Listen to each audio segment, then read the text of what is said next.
Greetings and welcome to David's Way Cooking. I'm David, let's do this. Today we're gonna chop an onion. Chopping an onion is probably one of the most basic skills in the kitchen that everybody should know how to do. Onions are probably one of the most common vegetables in the entire world. But before we start chopping, there are a couple of things to know. First of all, you need your chopping board to be stable. And to achieve this, you will put a damp or wet paper towel underneath and it will be stable. Second of all, you need a sharp knife. No matter what type of knife you use, you need it to be sharp. Let's start. First, we're gonna take the top of the onion, like so. And then we want just to take the very tip of the root off, because you don't want to take too much of the root off, because the root holds all the onion layers together. Then, with the top side down, you can see, make a cut right in the middle of the onion, in the middle of the root. Either you can peel it with your hands, or you can use the heel of your knife, like so. And first, we're gonna do a rough cut. Make sure that your onion is placed 45 degrees that way, with the root facing that way, if you're right-handed. Otherwise, it's the reverse, like that. Then you grip your knife and make the claw grip with your other hand. This is the guide hand for the blade. So this is the claw grip. And why is it called a claw grip? Because it looks like a claw. So make a claw, middle finger in front, the two surrounding fingers back of the middle finger, and the thumb and the pinky way back. If you do it like this, you're gonna cut them off and you will not have a very pleasant day. Please don't do that. So, like that. And it's also important to tuck in those fingertips, because if you don't do that, you will slice your fingernails off. Not a very nice day either.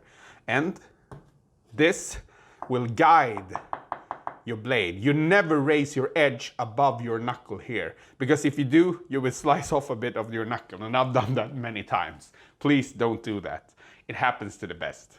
So, first, if we're gonna roughly chop it, we're gonna do it, remember, to cut as close to the root as possible without going through it. So, just like that. We have like 4 or 5 of those cuts that way, and now we're gonna make a cut this way, and then we do the cuts this way. And when we get close to the root, we just take our knife and chop around the root. So everything that's left is the root, no waste. This is roughly chopped onion, perfect for like casseroles and stews that's gonna cook for a long time. And in the end, it almost melts down, but you still have some onions there, which is quite nice. But you might want to do something else, like a beef stroganoff, where you want the onions to be a bit finer. Let's do that. We do the same thing, claw grip, good grip with the knife, guide the knife, but this time we do it with a few more cuts this way and a few more cuts this way, and then many more cuts this way.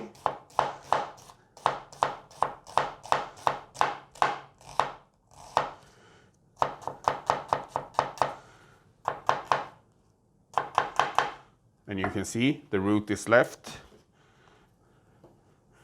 and we have a much finer dice. But let's say that you want to serve your onion raw, maybe in like a vinaigrette for a salad, or you want it on top of a dish or something. Then you probably want it even finer, and let's do that. First, you take your half, and then cut that in half so you have a quarter. Then you peel off the layers. And let's see here, that was 3 layers. Let's take 2 layers. And then you slice it extremely thin this way.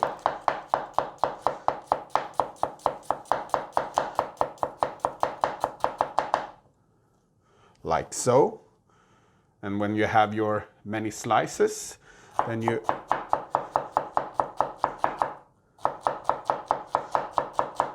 go over them this way.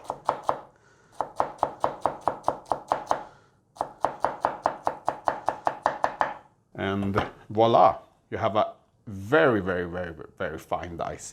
If you put this in a dish, it will almost melt if you cook it long enough.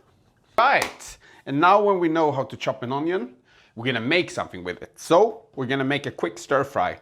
First, we take our onion and I'm just gonna remove the root because I want the layers to separate. So I'm just gonna slice a bit of my onion like so. And if you can see, half moons separating. Then we take a piece of carrot and we're just gonna make very rough matchsticks. Then we take our pepper and we're gonna use about so much. Then we take a piece of celery and we slice it at an angle to make it look prettier. And of course we have our ginger.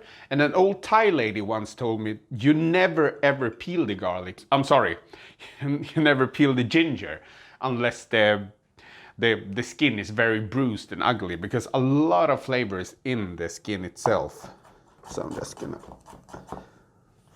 just gonna keep it extremely rough and rustic. This is a fast stir fry, so it doesn't really matter.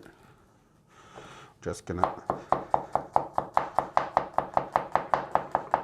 chop our garlic down like so. Of course, we're gonna make these, and this I'll save for the end as a garnish. And that's of course our spring onions. We have our pan on and it starts heating up. Let's take some rapeseed oil. You can use whatever neutral oil you like, but we have a lot of rapeseed oil in Sweden, so that's why I'm using it. And now when it starts to get warm, let's just put in our vegetables. And that's the sizzling noise you want to hear. Otherwise, take it out. Whoopsie daisy. And let those fry for a couple of minutes. We're gonna add some seasoning, some salt, and some pepper, black pepper. And we have our pre-soaked noodles here, as well as our sauce, which is made from 2 tablespoons of oyster sauce, 2 tablespoons of light soy sauce, 1 tablespoon of lemon juice, and 1 teaspoon of sesame oil. Like so, we put in our noodles. Like that, and our sauce.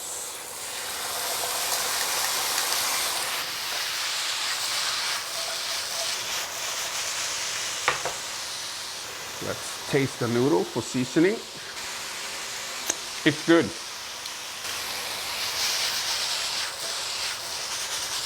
Let's just plate this.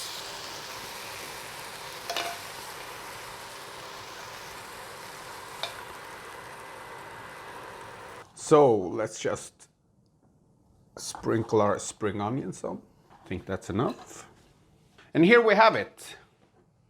A very, very, very fast vegetable and noodle stir fry. See you next time.